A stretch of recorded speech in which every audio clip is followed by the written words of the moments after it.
Hi, everybody, and welcome to another Moohead Radio Friday pregame analysis show. I'm your host, Mr. Moohead, and joining me is Derek Frisbee from DF Sports and Brian. There are two regulars here, and who knows who else might wind up being part of this when all is said and done. I wanted to start out the show before we get into the nitty-gritty about the Cardinals and the uphill battle the Browns are going to have to play without Nick Chubb.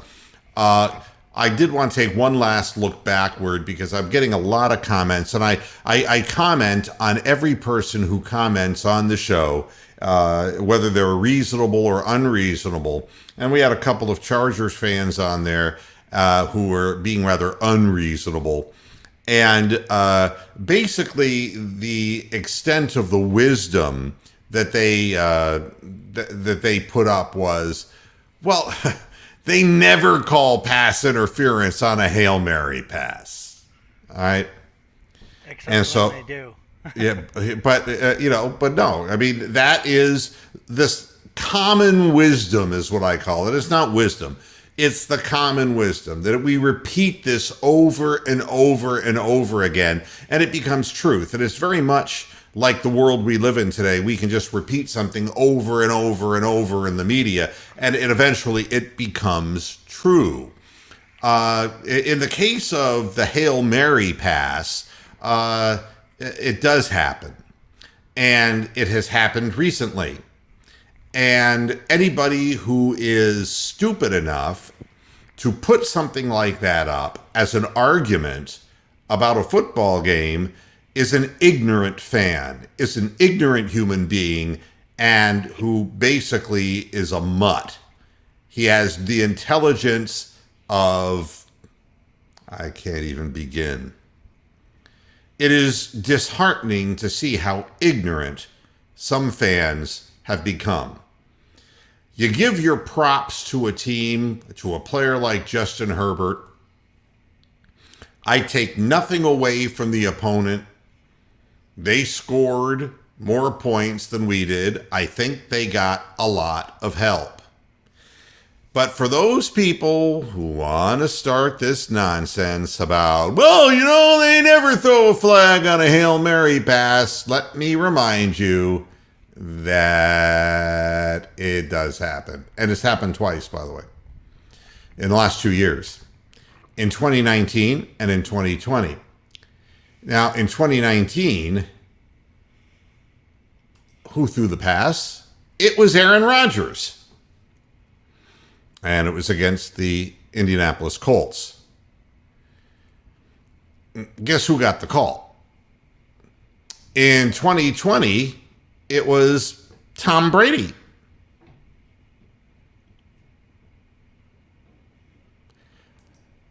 And when that happened, and the Aaron Rodgers was a halftime Hail Mary. But the final game Hail Mary happened when, I got the article right up here, and it was a horrible call, by the way. The Buccaneers benefited from the first Hail Mary pass in 2020 that was a final end of game, last play of the game Hail Mary since the year 2008. 2008. That would mean 12 years separation between it happening. And it happened against the lowly Vikings, and I'm sorry, Tony, but your team is a piece of shit. And that's what the league does. It kicks you in the nutsack when you suck. And that was, we got to get Tom Brady into the Super Bowl. He's the superstar quarterback. He throws it up in the air. He throws it to Gronkowski, and God damn it, it's pass interference. And you should see the play. It's as much offensive interference as it was defensive interference, and they would never call that except for a superstar player. By the way, the 2008 game, the last time before 2020 and 2019, and actually 2020 for the final play of the game, Hail Mary, The call went against the Cleveland Browns, of course, against the lowly Detroit Lions. That was the shove your face in dog shit game. There was Bottlegate. You know the different names of the game. There was Dwayne Rudd and his helmet adventures. And then, of course, there was rub their face in dog shit game, where the Browns were 1-8. The Lions were 2-8. Eric Mangini was the coach in 2008, and some guy named Hank Poteet had a flag thrown at him for allegedly committing pass interference in the end zone and getting the game won for the lowly Lions. So there you have it. It does happen. And I have the plays up, but I don't want this to be, again, brought up on on YouTube and saying, oh, copyright infringement. Fuck the NFL. I'm not going to give them the credit for that. And for those Charger fans who still have a question, this is the second time this season that your team did it, and this was a considered intentionally done pass interference at the end of the Browns game. It's a strategy. We'll never get caught, Hail Mary. Of course. So you know what you do? You do it against the Chiefs in week 3, and you do it against the Browns in week 4. That's what you do in week 5. I'm sorry. That's what you do. And that's what they did. Patrick Mahomes, on the final play of the game, threw the ball, made it to about the 2-yard line, and they mugged and raped the receiver, and they came off the field victorious. And you're asking me, is the league getting behind the San Diego Chargers? I'm never going to call them the LA Chargers again. Never. They're the San Diego Chargers now. The league's getting behind the Chargers. And you know why and how you know? Because they got the call over the Chiefs in Kansas City. That's the fact, Jack. So don't tell me my business and don't make shit up. Don't tell me that that's never called. Don't tell me that. It just isn't so. You have to be a superstar, though, or deemed by the league to be a superstar. So if you're Aaron Rodgers or you're Tom Brady, you get the call. If you're Baker Mayfield, you do not. Here's another one. Common wisdom. Or any Browns quarterback, for that matter. Well, we haven't had a quarterback now, have we? Well, anyone occupying the position. Yeah, right. It's a graveyard. For a quarterback to come to Cleveland, it's a fucking graveyard. And then you have all of this stuff that's being put out, you know, these little screen captures from ESPN that are showing all of these, you know, through the first 5 games, Baker Mayfield, and they have these stats, you know, and it's like, no, if you look back at the 2020 full season stats, he didn't have a problem with any of these things. The fact of the matter is you're taking a slice of pie out of the whole pie, and you're just going to analyze the whole pie by a little slice. And it's a common thing that ignorant people do. And it's a good way that the media feeds the ignorance of the American public, because they love a quick soundbite. They don't want a full analysis. Let me ask you something, everybody, and this is a rhetorical question, but you can answer from your living rooms or your phones or wherever the fuck you're watching this. Lamar Jackson is a superstar. He's Superman because he came back and he won that game against the Colts. No, the Colts couldn't kick straight. The Colts could have won the game if they just kicked a simple field goal, but they couldn't do it. Blankenship, who's hurt, comes out on the field and blows an easy kick. Now, let me tell you something. What I say is I analyze the whole game and say, how in the fuck did the Ravens fall behind the Colts? How'd that happen? The answer was Superman fumbled on the 1-yard line when he was dicking around, hanging the ball and waving it around like he does. When he was going in for an easy touchdown, he waving it around, he gets stripped. I can tell you something else about the game. You know, there was the alleged backward lateral on that fumble. That should have gone all the way back for a touchdown. But no, they called it a forward lateral so that, God, we can't let the Colts score here that easy. It's going to put Lamar down too far. But then the Colts went in with it anyway. They couldn't stop that, so instead they missed the field goal, and then, next thing you're reading about is Lamar Jackson is God. He's Black Jesus. Look at those stats, 37-43. But you know something? Had Blankenship made the field goal, they would have said, God, what a shame for Superman Lamar Jackson, who had this amazing game, and he lost. If it had been Baker Mayfield, well, the Colts made it down the field one more time than Baker did, and Baker just didn't put enough points on the board. And that's what we get. It's what we get for analysis all the fucking time.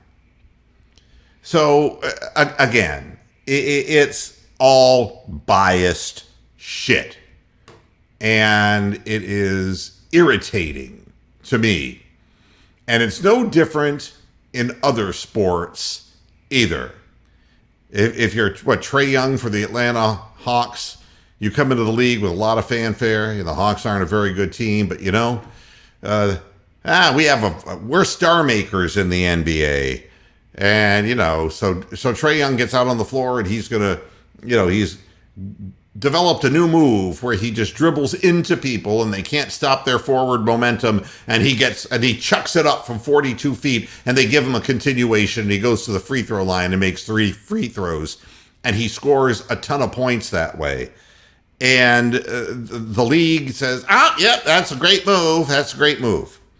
And poor Steph Curry, Steph fucking Curry has to guard Trae Young and fall for that shit. And he gets like 5 fouls in the game. And Steph Curry's going, what the fuck is this, man? And it's like, what the fuck it is, Steph, is that he's getting the calls you used to get. Okay? Shut the fuck up. Nobody talks about the goddamn Warriors anymore. I don't even hear anything about Draymond Green anymore. I don't hear anything about that shit. That's somewhere in the distant past, and it wasn't very long ago. But we forget. So now, Steph Curry, he just fodder for Trae Young, and so it goes. So it goes in big league sports. All right. And if you don't believe me that it happens in all sports, all you have to do is take a look at, if you're a team like the Giants, I don't mean the football Giants, I mean the baseball Giants, and you're like, against all odds, you're in the postseason, you're getting the Dodgers right down to the nitty grit, and there's 2 out in the ninth, and bottom of the ninth, and you got to score right, the guy on first base, and it's an 0-2 count, and pitcher just throws the ball down low, and you check your swing, and they ring you up. That's what happened. That's how the series ended. We couldn't even take a chance to let that cocksucker make contact with the ball. Because God forbid, if he hits it over the wall, the Giants are going to win. And that's not the way Major League Baseball wants it. It's true that way in every sport. It's really disturbing over and over again. I'm done. Got to move on. Got to move on to the next fix. By the way, if you're looking for news, the Baltimore Ravens wide receiver Sammy Watkins was ruled out. Rashad Bateman's taking his place. And you really want to find out who's who and what's what, got to watch that game between the Chargers and the Ravens, for God's sakes. Who's going to get the calls and who isn't? For my little friends there, my little friend in San Diego, who's a Charger fan, who's talking big and walking around with swollen testicles, it ain't going to be you. Black Jesus is going to get all the calls, because that's the statement the league wants to make. Never mind that Kaepernick's still not allowed to play. They're gonna make an example of the people who they want to make an example of over this Washington football team email scandal. They're going to do that. There'll be people who will pay the price. John Gruden, we can sacrifice him up because he's an idiot and he doesn't know any better. He's got a big mouth. And he attacked Goodell. Well, that's right. I mean, you're going to make an example of him. And there's a bunch of emails there. And you know damn well that some of those emails directly deal with hiring practices. And we know what the hiring practices in the NFL are. and they could embarrass a lot of people, but they'll go away. Believe It me. almost seems like the NFL can either like expose everything and there's going to be a ton of people in trouble, Oh boy, or they're just going to throw the people that they can under the bus, like a John Gruden that's right. or a couple others, and That's then how it try to always sweep works. it under the rug. You fuck the whistleblower. That's how it always works. The people who are doing the wrongdoing never end up paying. I mean, the guy who's stupid, who opens his mouth and maybe says something really stupid like Gruden did, he ends up losing not only his job, but his career. He's not going to get hired in media anywhere either. He's not going to be back in the booth. Yeah. Yeah, he's What do you a think pariah about now. this? Stuff people are saying about Schefter, because I mean, I think he was joking, in my opinion, for the most part. I think he was just essentially saying what people have been saying of you shouldn't do that, you should do it this way. I don't think he was intentionally trying to scrap the whole article, and I don't know. No, I mean, they got him for, to claim it's unethical stuff. And they'll slap him on the wrist, but Schefter knows something. I guarantee you, Schefter knows something, and they're going to say, you got this hanging over your head, this behavior of yours that was unethical. But we'll give you a little slap on the wrist, but you don't open your mouth about this, and this, which he knows. I can guarantee you that's what that is.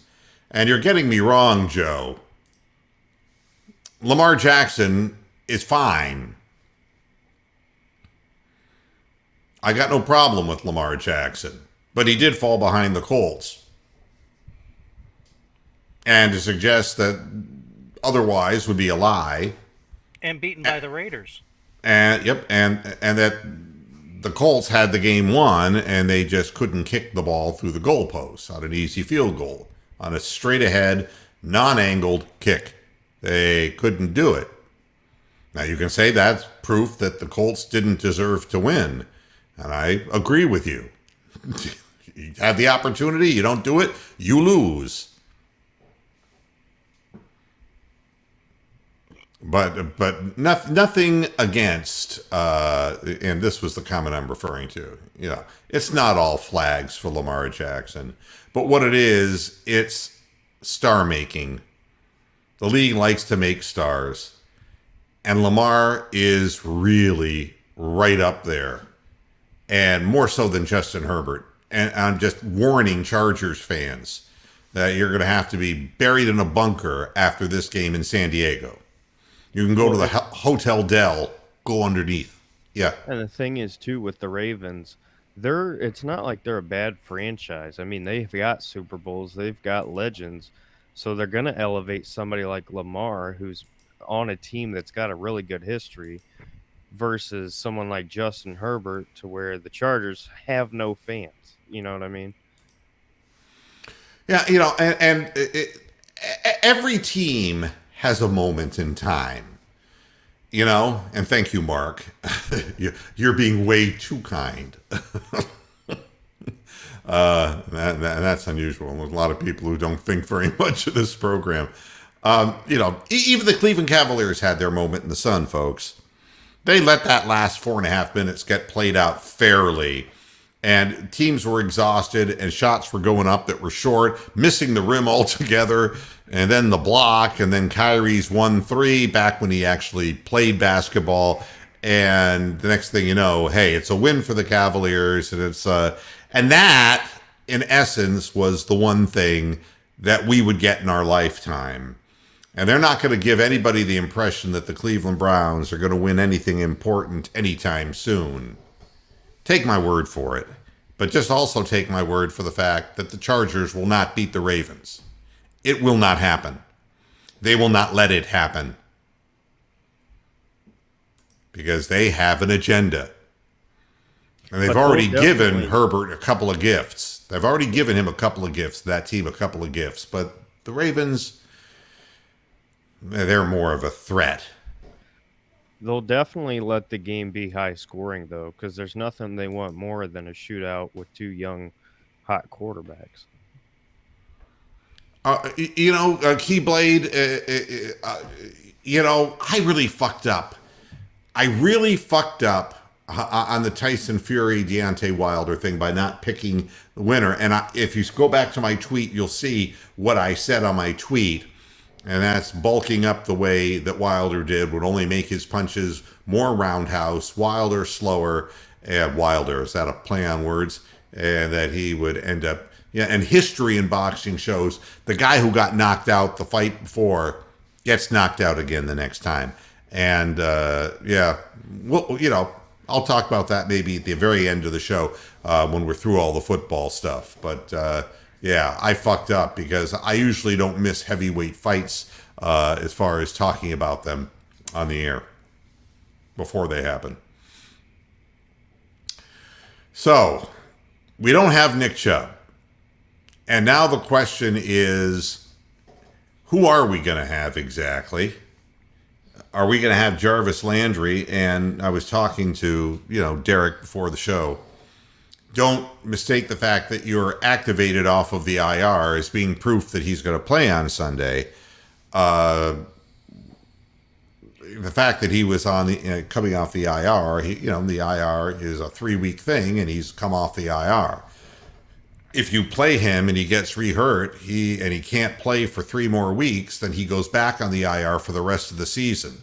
So rushing Jarvis Landry on the field is a huge risk.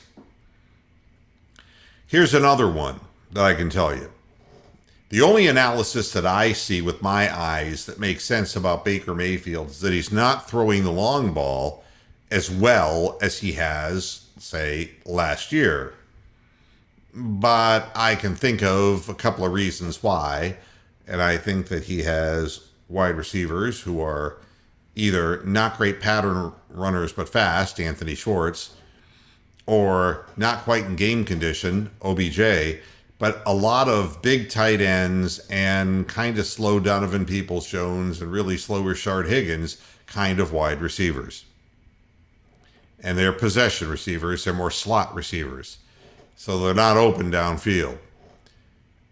With that said, something that I've noticed is that the guy who started out the year as such a pleasant surprise, Demetric Felton, hasn't even been part of the offensive scheme recently.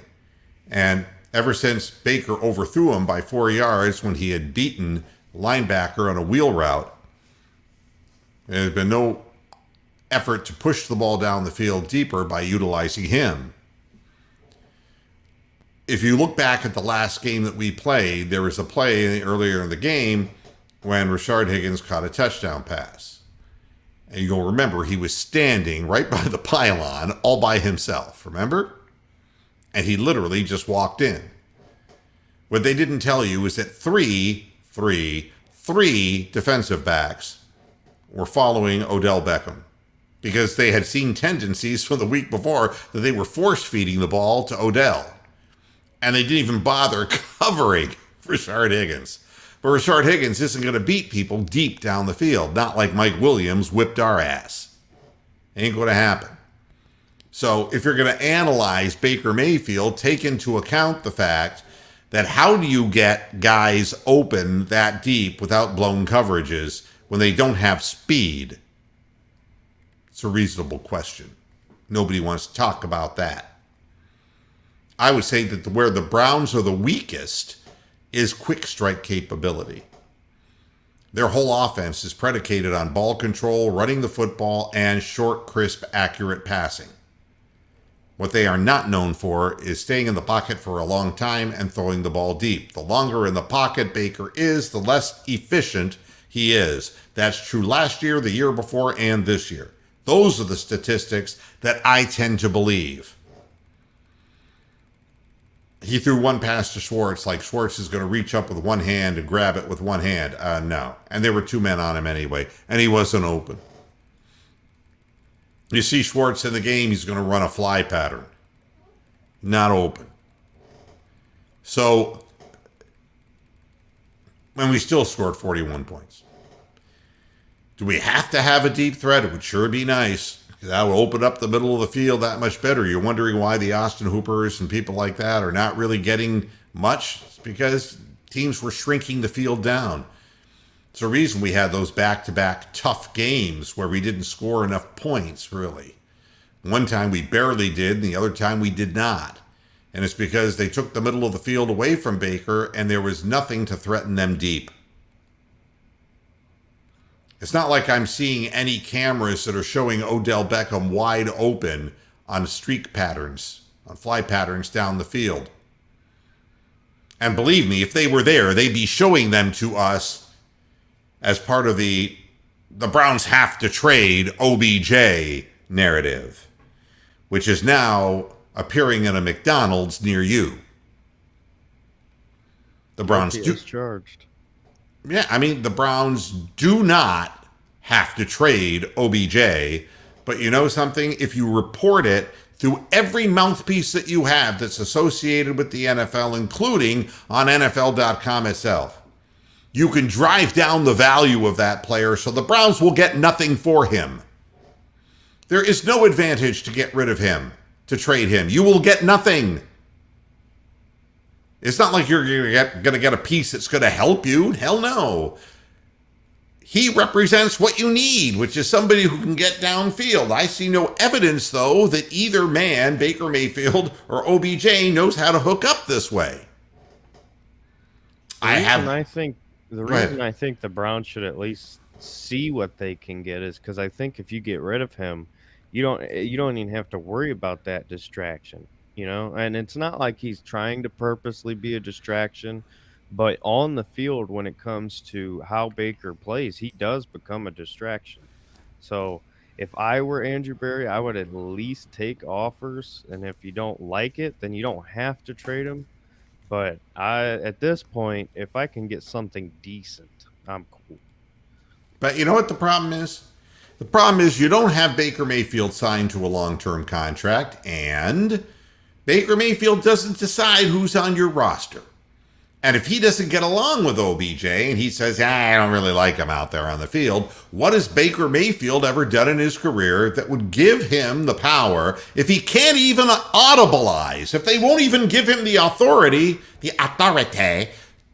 audibilize at the line of scrimmage? Why would they give him the authority to make a decision that I can't play with this guy? Something that he's actually never openly said anyway. That's right. And is it true? Well, they certainly don't have much of a chemistry, but you know something? I don't see anybody else getting wide open deep either. Or wide open, period.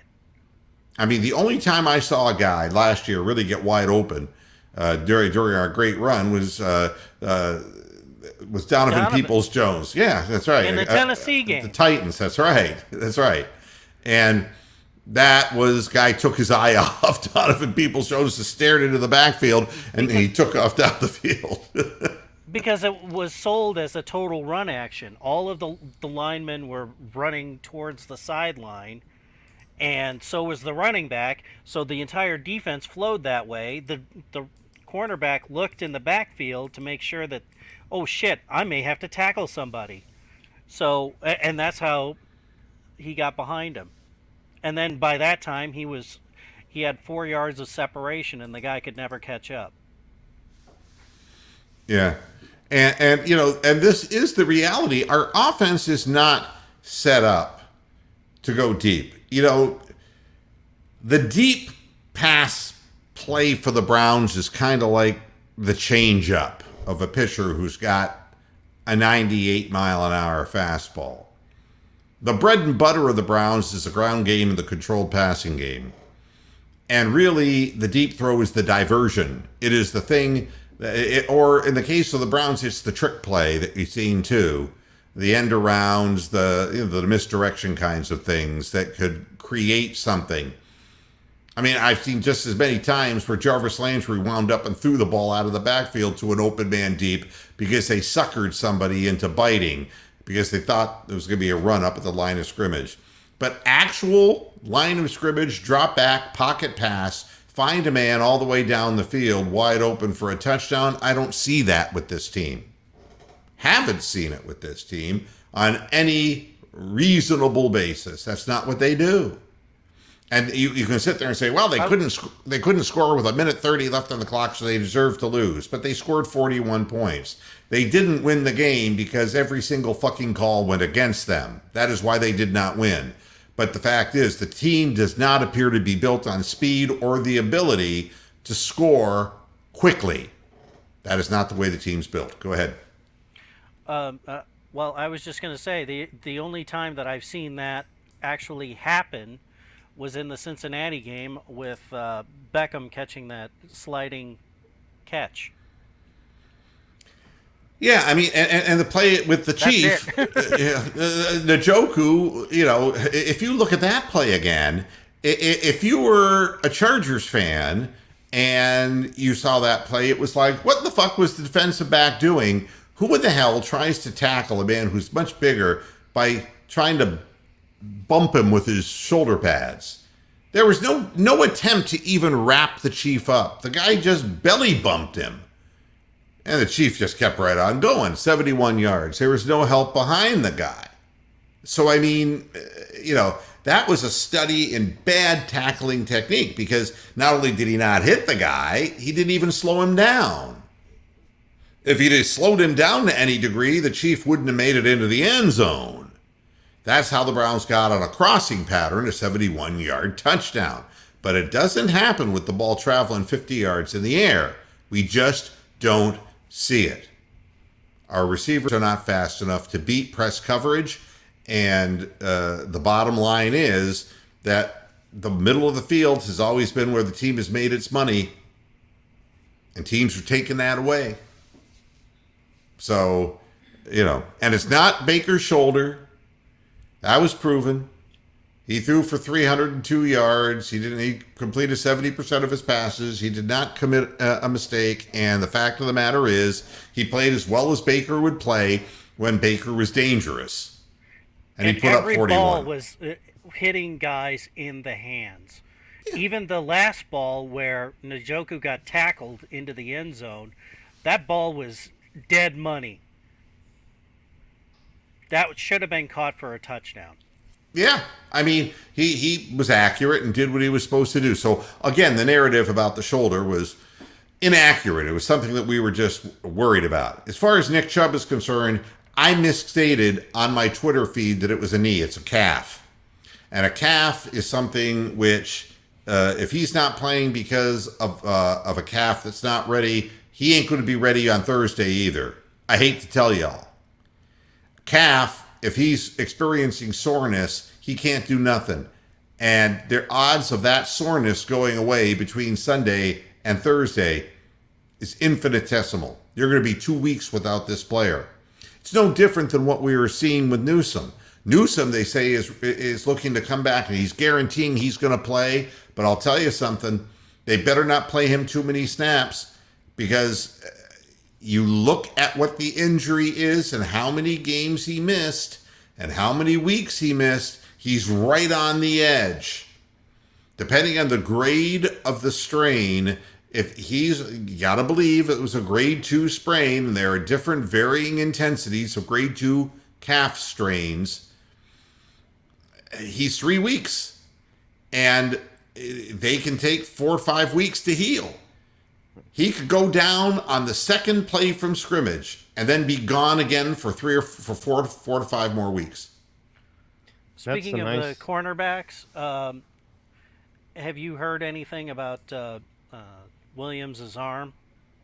Yeah, Greedy Williams is practicing full bore, and that they just kind of haven't said a goddamn thing. And again, I know secrecy is secrecy, and that's the way it works. You saw what they were doing on the field when they were rubbing. Well, I'll show you where they were rubbing.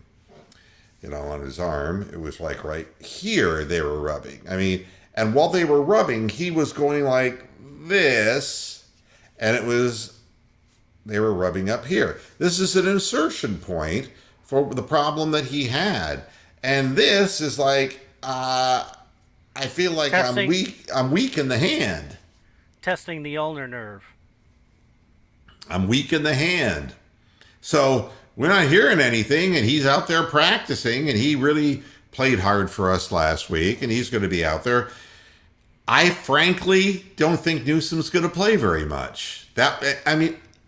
Here's the way I look at it. And 17 games is a very long season. You go 3-3, you can still make the playoffs. You got to beat up on some teams. That means you're going to have to double dip and beat teams twice in your division. That's what it's going to take. But you can still get there. But if you play these people and they get injured again, you're finished. You're finished for the season.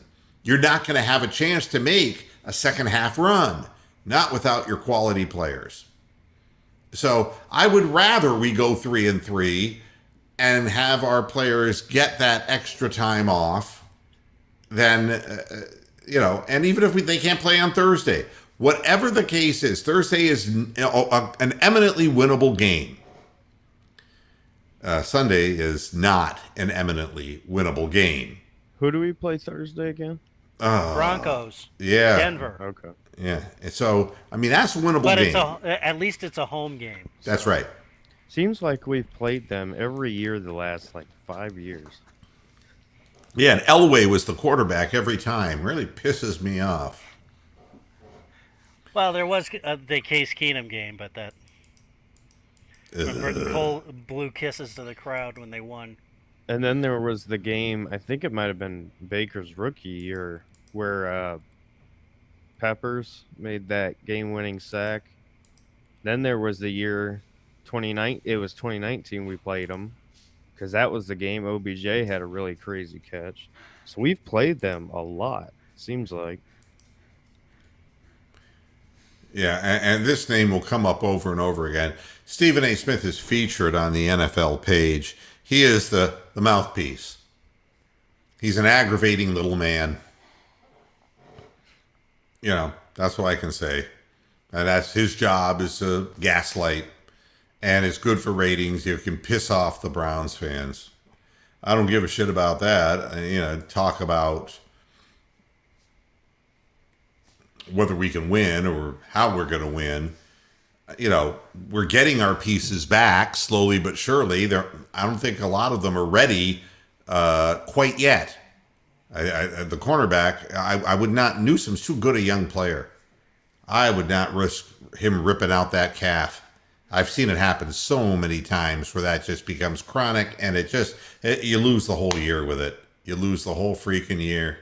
Hey, question. What's going on with Tony Fields? I thought he was going to be good by week 3 or something, I thought I heard. The Browns are so tight-lipped. Isn't he still on the practice squad? No, he's on the 53. Yeah, and they're tight-lipped about a lot of this stuff. And whenever they ask, Stefanski, it's a hither and yon answer. There's no real direct answer to the questions. Newsom will say something like, I'm ready to play and I'm going to be out there on Sunday. And Stefanski is like, well, we're going to see about that. I don't know. I think that the Browns have a lot of the types of injuries that can become, and I think Chubb's got one too, the same kind of thing in the calf muscle, something that can become chronic. And you can't afford to lose him for a long period of time. But that's a nice thing, though, is, when you have a running back, too, like Kareem Hunt, that can allow your offense to not have to completely go off the rails and change everything because of one player. You can still continue to run your game plan and feel good about it. Yeah, it's and I want to find something here. You'll have to pardon me for a moment. Looking at the Arizona Cardinals as a team, I always do this. I'm a believer in statistics and how they've done against opposition. They've been outscoring their opponents 31-19. They've scored 157 points this year. That's 30-plus points per game. They've scored 19 total touchdowns to only 12 for their opponents. Statistically, this team has done extremely well. Their third down efficiency is about 40.7%, but their opponents are only getting 31.5 of their third down percent. conversions. On fourth down, 100% for the Cardinals, 30% for their opponents. Take heed, Kevin Stefanski. You look at the completions, it's crazy, man. Out of 165 throws, the Cardinals completed 124 of them. I mean, they're giving up about a 60% pass percentage. And my God, I'm just doing this. I mean, 73, 74% this year completions for the Cardinals. Yards per pass, 9.2 to only 6.7 by their opponents. 285 net passing yards per game. 10 touchdown passes versus 7 for their opponents. They've been sacked 10 times in 5 games. Their opponents sacked 12 times in those same 5 games. They've run the ball more than than their opponents do. 151 times to 129. They've gotten them 640 rushing yards, an average of 4.2 yards per carry. Their opponents have gained 5.4 yards per rush attempt. But when you're outscoring your opponent 31-19, they're far enough behind that they don't get to use their running game. And our best running back is not going to be out on the field. So we have our work cut out for us in a definitive kind of way. Yeah. I mean, this, and again, the Browns designate wide receiver Jarvis Landry to return from the injured reserve, but that does not mean, they have until 4 o'clock on Saturday to activate him for this week's game.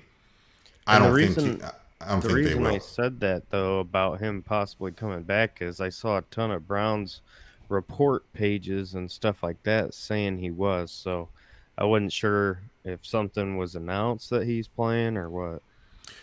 Well, the one thing we know about Jarvis Landry is if he thinks he can play, he will do everything he can to play, and he'll play with whatever braces on his appendage that is necessary. Yeah, what was his injury again? It's been so long. Was it knee? It had to be, because his comment afterwards was, that he was pissed off that he was going to have to wear that damn brace again. Yeah, it must be. So, I mean, he is going to, give it a go. But the team, all he's been doing, though, is running on the sidelines. Let's be clear that he has not participated in the practices that we're aware of, because the media only attends short bursts in the beginning of practice. What happens the rest of the time, they don't know. And that's why you should pay Cleveland.com for their misinformation. Because they don't see dick. They don't see very much more than you and I do.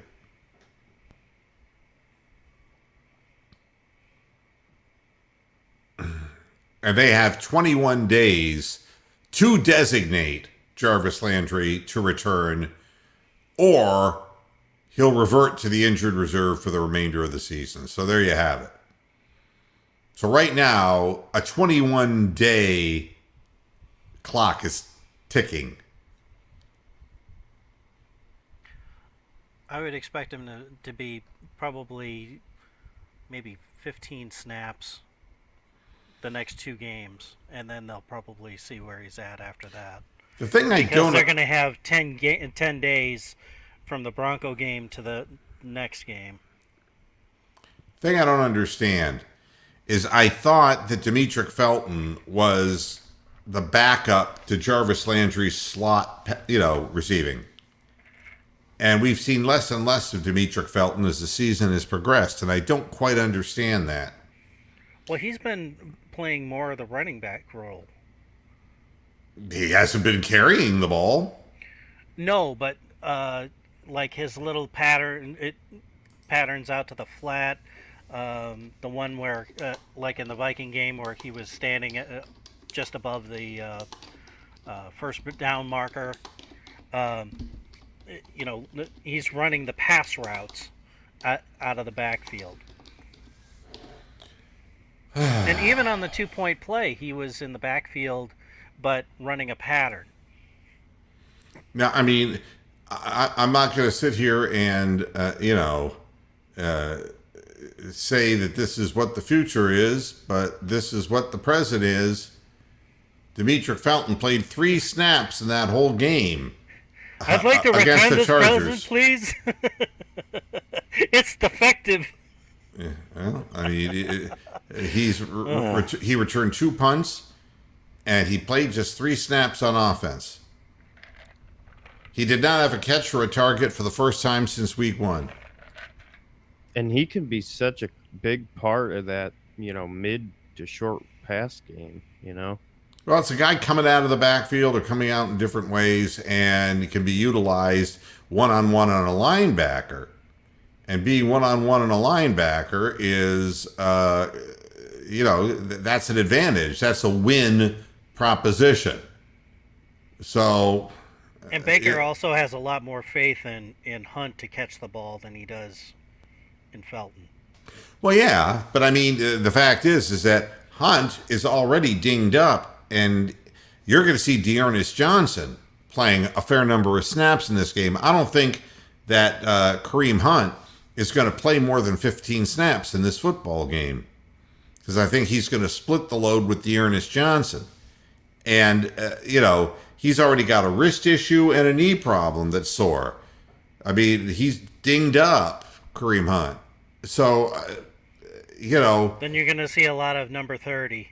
Yeah, that's Dearness Johnson. You're going to see him sharing the carries, and coming out of the backfield to catch passes. I mean, if he hits his 15 plays, I mean, it's going to have to be Felton coming out of the backfield to catch those passes, not Kareem Hunt.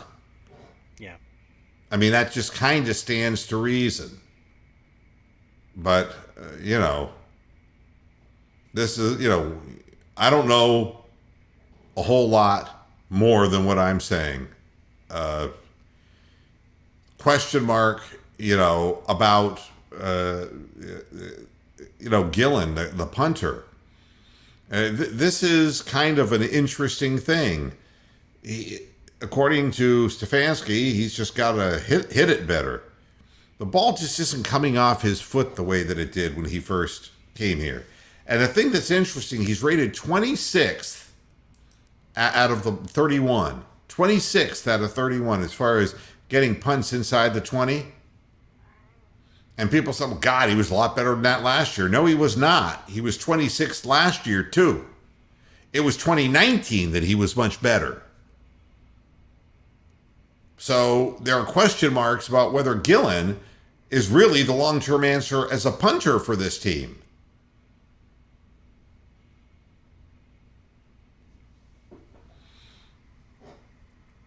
So, how do we order a signed Moo polo shirt?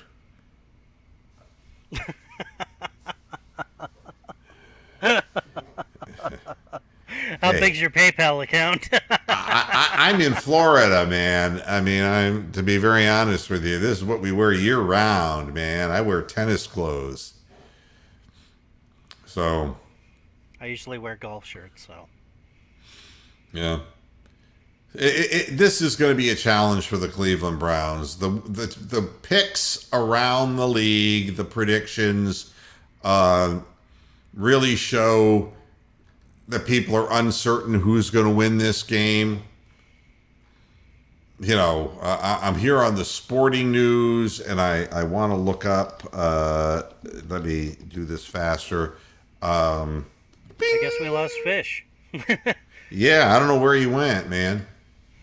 What they're saying on the Sporting News is the Browns win 27-24 and cover the spread. At the NFL.com says the Browns should trade OBJ. And that is all it says. No, I'm being facetious. So the over-under is 49.5 points for the game with the Cardinals. And they're picking the score to be 30-26, Browns over the Cardinals. With Nick Beware Chubb, I people would bearing say gifts. I could see that. Without Nick Chubb, I don't see the Browns scoring 30 fucking points. These articles were written before news of Chubb's not playing. You know. Okay. Yeah. Because I bet if you looked at the updated line, it's got to be Cardinals by like 9. Yeah. So. You know, and looking, I want to see if this will. Even without Chandler Jones playing. Here's the bold prediction from ESPN. The Cardinals will hold the Browns' top-ranked rushing attack to under 100 yards in one of Arizona's best defensive efforts of the season. The Browns averaging 187 yards per game on the ground. The Cardinals are giving up 139, but the Cardinals proving they can stop big-time rushing attacks like they did Derrick Henry, where they held him to 58 yards and the Titans to 86 in the whole game. The picks: Cardinals 31, Browns 28, Cardinals 34, Browns 33. The FPI prediction says Cleveland, as being the home team, has a 51.9% chance of winning. Now we go, I guess Fish Basket is gone. Yeah, looks like it. Hey, Charles, if you want to hop on in, the link's over there in the description. Yeah, Charles, you're a good man, and the fact is, you love your team like we love our team. And I don't want people to think I'm saying bad things about Lamar Jackson. I'm saying that he's riding a wave right now, and the national publicity is that he is. I mean, I've been reading articles calling him transcendent. And transcendent, and with the article, with the context, the word transcendent was being used. That's why I'm calling him Black Jesus, is because they were comparing him to Michael Jordan. They were comparing him to people who were the transcendent figures of a generation. To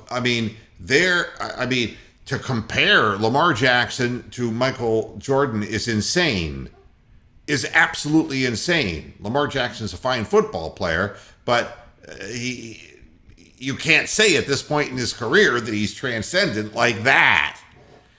But that's what's happening right now as far as the national press. They get on these narratives, man.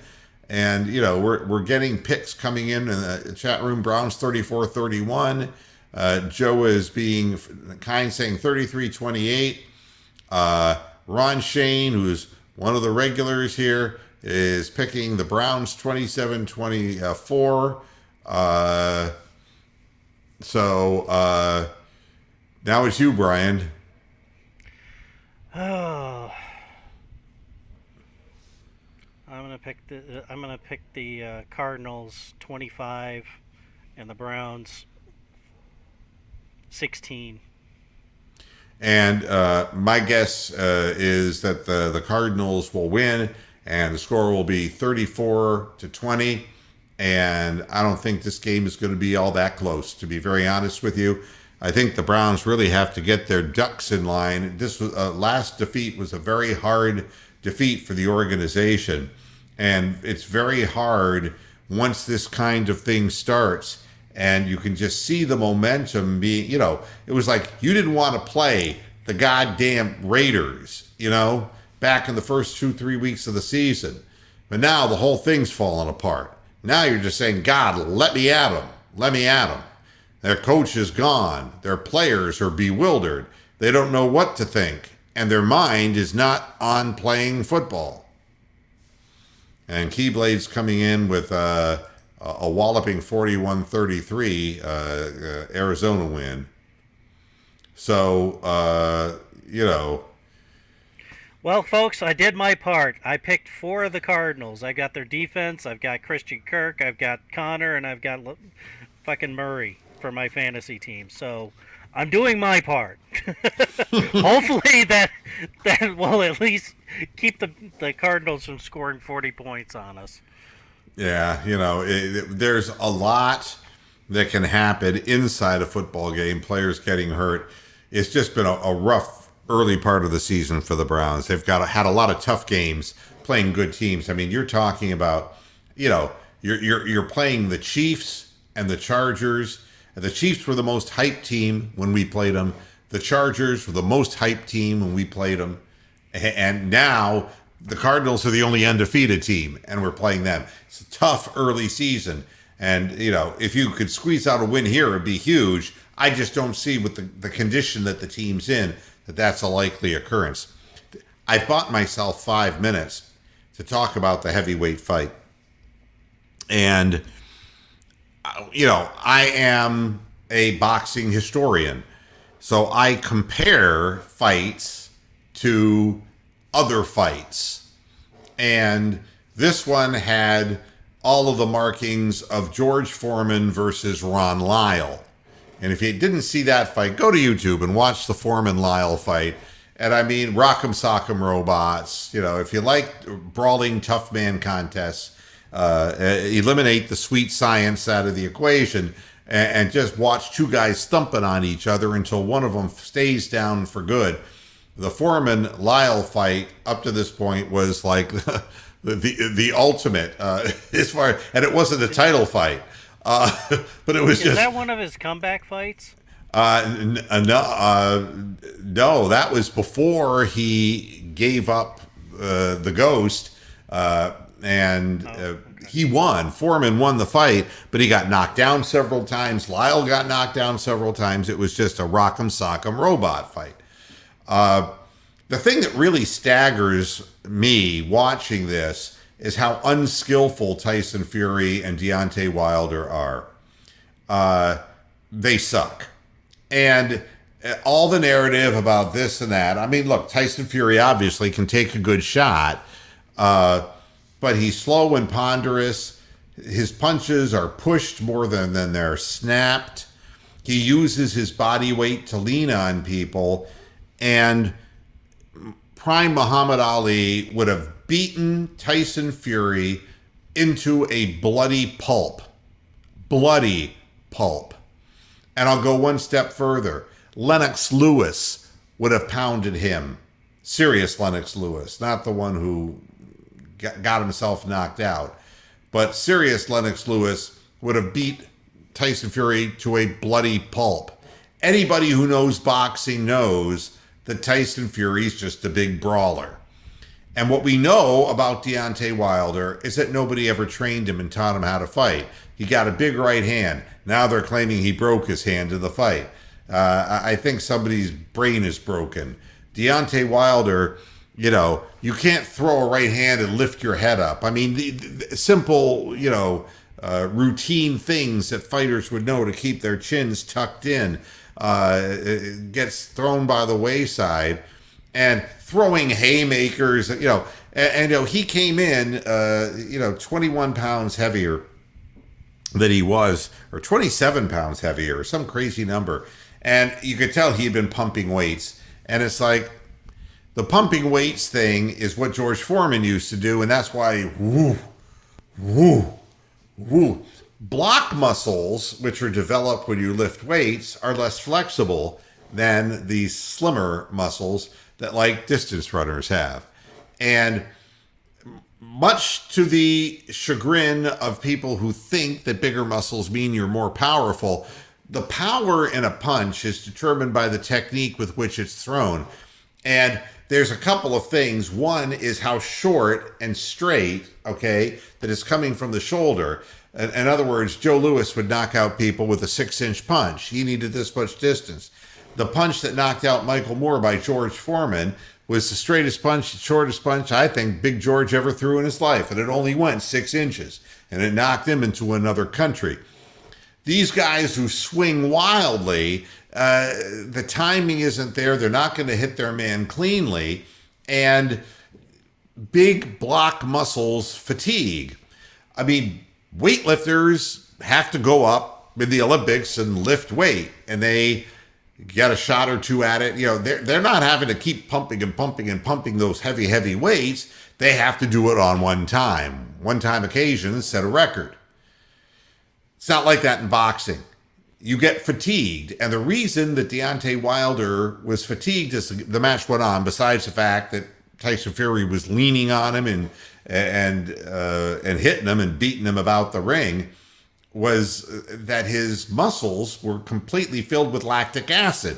And he couldn't throw them very fast anymore. So everything he was winging was kind of coming like the old George Foreman wild punches. And Wilder throwing a punch so hard that he almost would fall off to the ground reminded me of Tommy Hitman Hearns when his legs were gone.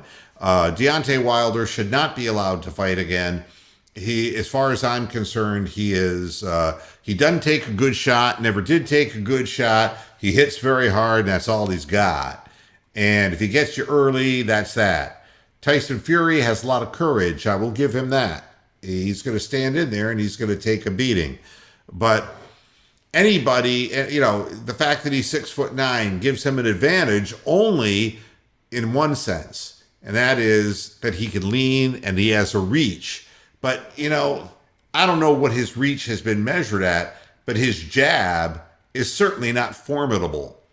And a fighter like Ali, who in his prime had an 81-inch reach, which was really a long reach for a 6'3" man, you're looking at the speed with which he can get in and out and reflex speed. And if you dart in and out, Tyson Fury is pushing his punches.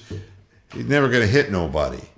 So this is, that's it. I mean, I was not impressed with the quality of the fight. It was entertaining like a tough man contest was.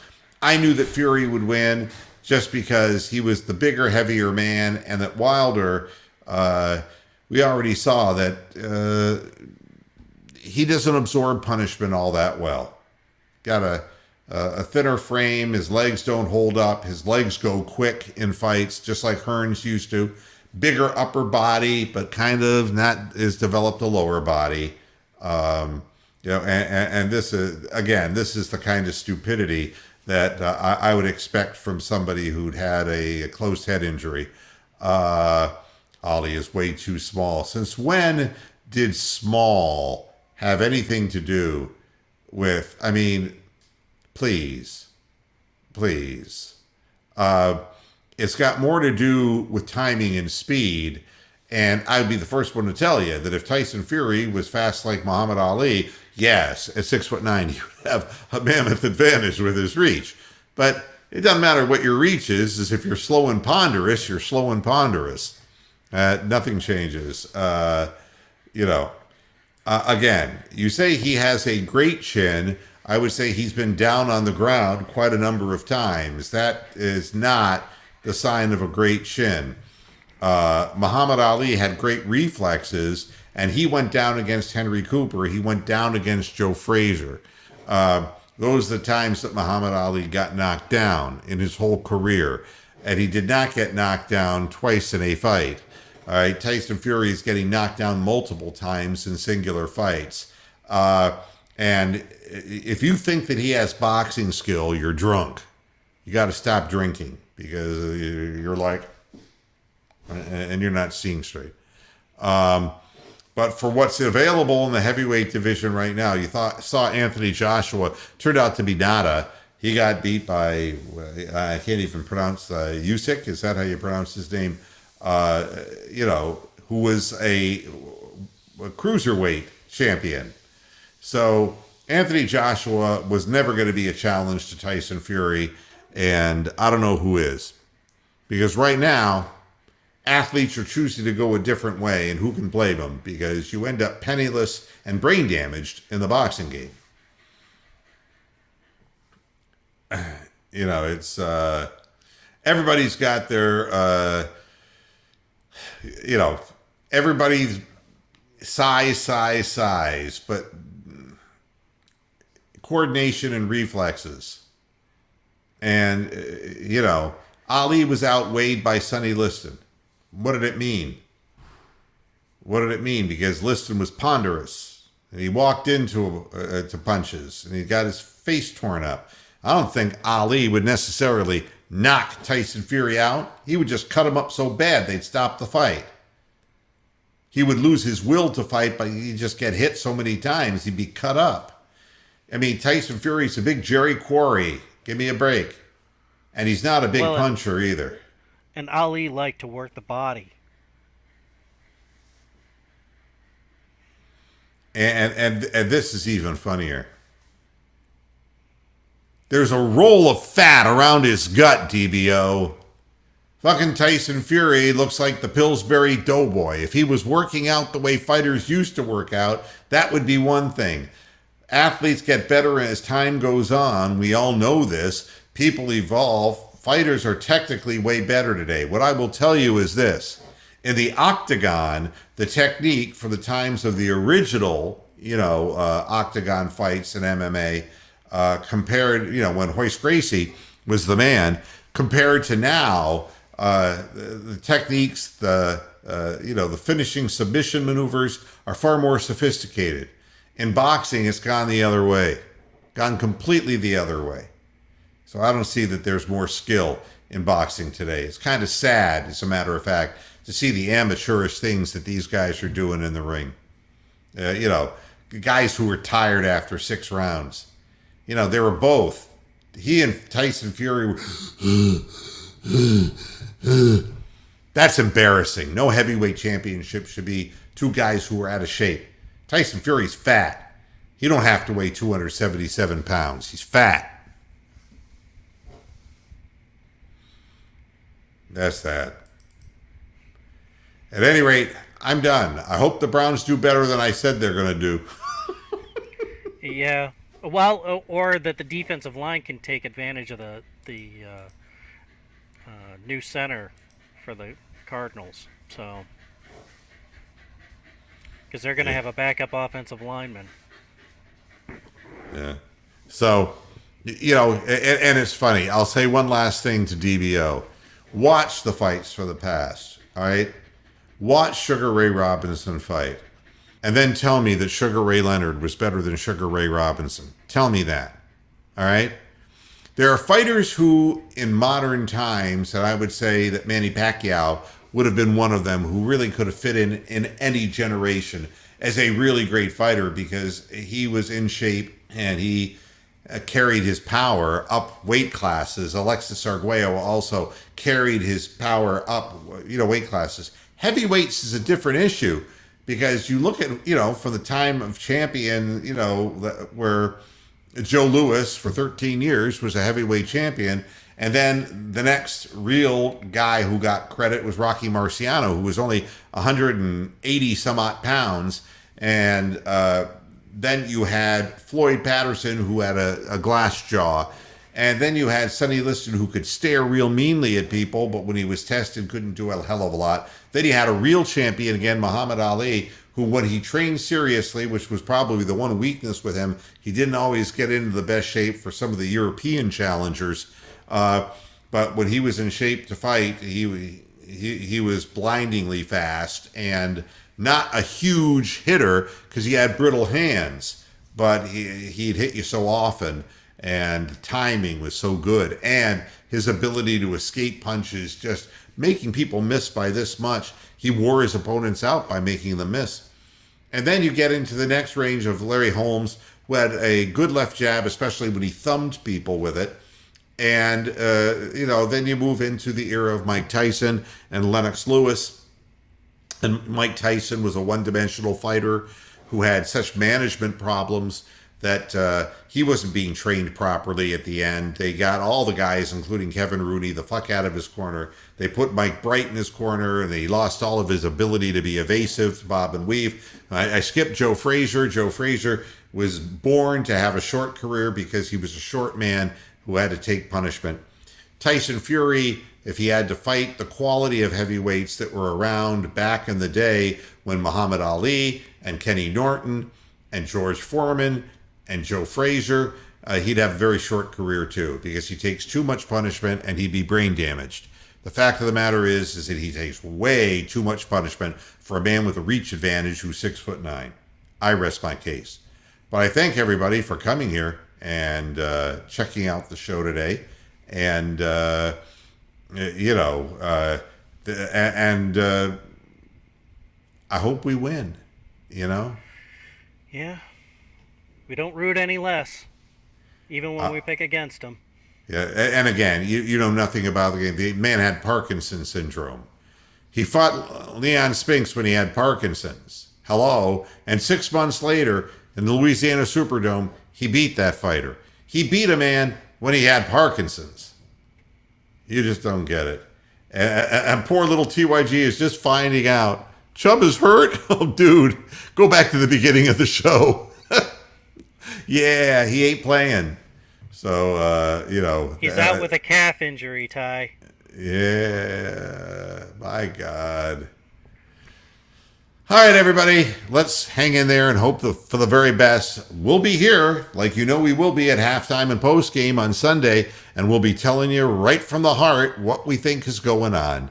I wish everybody a good weekend. Enjoy yourself, and we'll see you on Sunday. Until then, hasta la vista, Pastorheads. Good night. Bye. Bye-bye. Thanks for coming, Key.